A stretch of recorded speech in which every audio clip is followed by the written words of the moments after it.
السلام علیکم پیارے حضور. وعلیکم السلام. میرا کوشچن یہ ہے کہ اگر آپ کا خامد آپ کو بے پردگی کا کہے تو اس سلسلے میں پھر ہمیں کیا کرنا چاہیے؟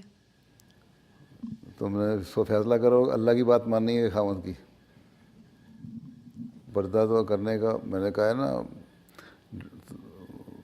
تمہارا لباس حیادار ہونا چاہیے. آن رسول نے فرمایا الحیاء من الایمان, کہ ایمان کا حصہ ہے تمہاری حیا. جو حیا ہے, ماڈسٹی ہے, وہ اصل چیز ہے. اور پردے کا حکم اللہ تعالیٰ کا ہے.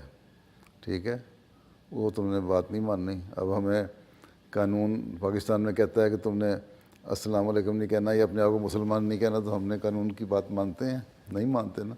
باقی ساری باتیں مان لیتے ہیں قانون کی, یہ نہیں مانتے کیونکہ کہ اللہ کے حکم سے ٹکراتی ہے. جو بات اللہ کے حکم سے ٹکرائے, بیسک پرنسپل یہ رکھو اپنا کہ جو بات اللہ کے حکم سے ٹکرائے, وہ چاہے ماں باپ کہتے ہوں یا خامد کہتا ہو یا کوئی کہتا ہو, نہیں ماننی.